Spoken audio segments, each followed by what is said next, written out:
Imagine a story that you might tell tonight. Just bring to mind something that was important to you, that mattered for you, some moment in your life that for you really stands out. And you don't have to share it. You don't have to. But if you were going to tell a story tonight, what story might you tell?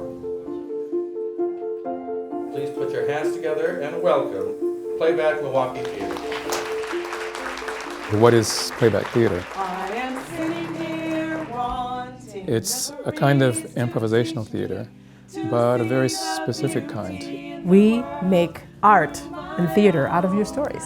So we listen to you, the audience, and we base our theater out of what you say is most important. All right, say your name for us. Amber. So you have a story to share with us today.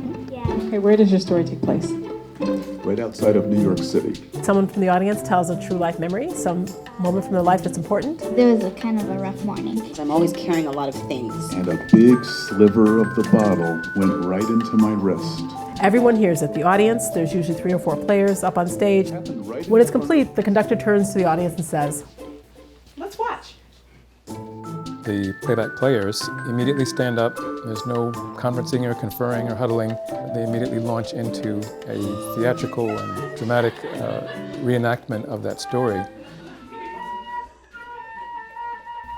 She sees my heart, she sees me, and I see her.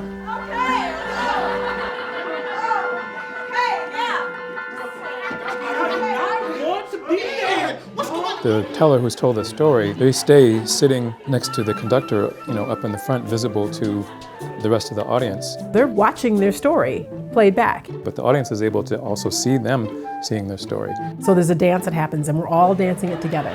And at the end of that playback, tellers are in a lot of different places around it. They're definitely deeply moved and they're just in a really beautiful space. And then the visual artist will reveal the painting that she's done. Beautiful. And that then is shared with the entire audience and we all share in that moment of really being able to see each other. And then we invite the next story. You have this boy that you like and you have this girl that you like and they both like you. But I don't know how to tell the other one because it's confusing. So since everybody in the room has heard the story, it doesn't necessarily have to be sort of like a linear, straight play acting of what was said. It often takes a much more stylistic and movement-oriented presentation.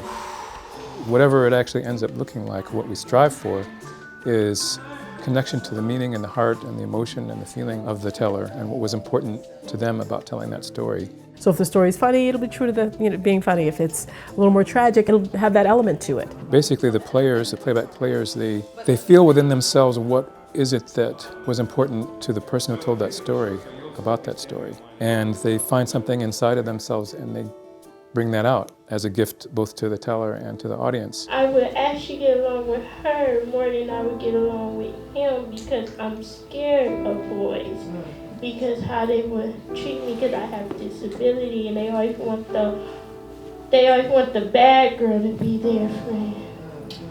We have to make spaces for each other's stories because that's what gets us to begin to connect with each other's humanity. There's very few places where we can share our story to be with what is, without trying to fix it, without trying to contort it into something else, just being with the story as it is, being with ourselves as we are. If we can't get with where we are in a moment, we can't move anywhere. We can't even have anything be any different because we don't know where we're at.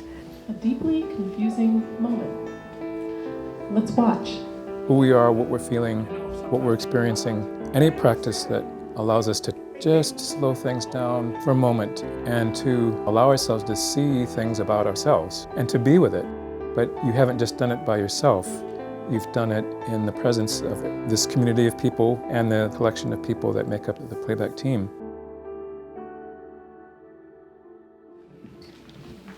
There are many, many, many gifts happening this evening. So I want to thank all of the storytellers for sharing your stories and helping us remember things that matter so deeply to us. What we as playback players have is a process and a method that we use to honor stories. But we can't do it by ourselves. We need a story. We need a teller from the audience to share something of themselves, to have it come to life. Otherwise, there's nothing happening. Thanks for coming. So it's really, really valuable for any one teller to decide to come have a seat in that chair, because they're not only telling for themselves, they're also telling for the audience. When the audience comes, they often don't know they're going to dance. But even if they're sitting back, they're still invited because they're in the room. There are meaningful gifts and meaningful stories in that audience. So we're going to have a meaningful experience together. And so we invite them to dance with us. And usually they say yes. Usually they do.